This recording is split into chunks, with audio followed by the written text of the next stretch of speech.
Story, and it happened today. The world's richest man now owns Twitter. Elon Musk completed the $44 billion acquisition overnight, tweeting the bird is freed. Musk promptly fired then three top Twitter executives, including its CEO. And joining us now is Shireen Ghaffari. She is a senior correspondent for the tech site Recode. Shireen, how you doing?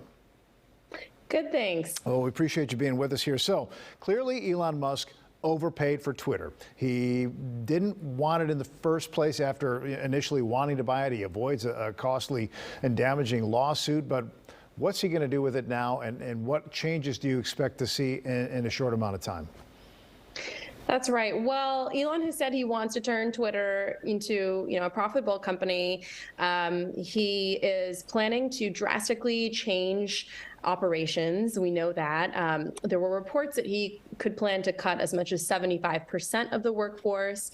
I've been told that in recent days he's been saying it won't be that drastic, but there will definitely be more changes to personnel. And he has a bunch of ideas he's sort of thrown at the wall here, everything from making Twitter have more paid subscribers to having it become an everything app where you not just talk about the news, but also buy things online or hail rides. So there's a lot of ideas here on how to turn Twitter around and have it make more money. Well, what's going to happen with posts and the language that we are familiar with on Twitter? I mean, he has gone out of his way to say it's going to be all about free speech, but I think a lot of people fear that means maybe a return to hate speech. What's your approach there? That's right. So Musk has said that his primary goal in buying Twitter wasn't actually for the money, and it was so that he could make it more of an open digital town square, as he says, and return more free speech to the platform. I think that is an idea that's popular with many people who think that maybe big tech platforms are overly putting their thumb on the scale in terms of what you can say and what you can't. But on the other hand, you can't have a social media app that's full of nasty content like racial slurs or abuse and bullying and harassment, because no one will really want to be on that platform. Right. It's not business, attractive right? to advertisers. You're right that the real drama is yet to come here, and there's been a lot of speculation. Would Donald Trump be allowed back on the site? I guess Trump has said, no, I'm just fine. I'm glad Musk is in charge, but I'm happy on this Truth platform. What's the drama that you're seeing in the days ahead? I think it's still very likely that we could see Trump come back. Musk has said it was a mistake that Twitter banned Trump.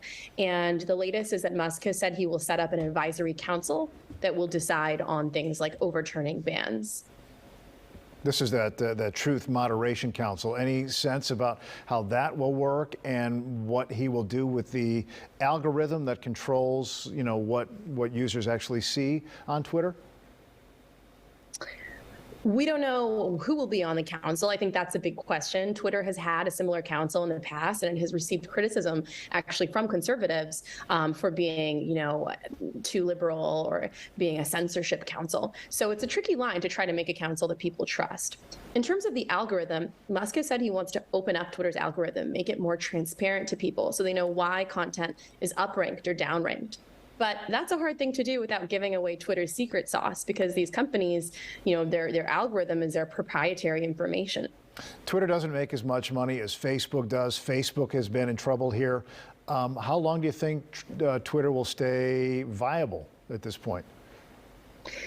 It's really hard to say. Twitter has never grown at the kind of exponential rate that companies like Facebook in the past or TikTok has. So while it doesn't have as much money, it does have a lot of star power in that you have world leaders, right? People like former President Trump, you have celebrities, journalists, all using this tool. So it is, while it might not have the quantity, it does sort of have the quality of really powerful users. And I do think there's potential there to monetize that better. Shireen Ghaffari, thanks for your perspective. Nice to talk to you. Absolutely. Great talking to you, too. All right. Take care.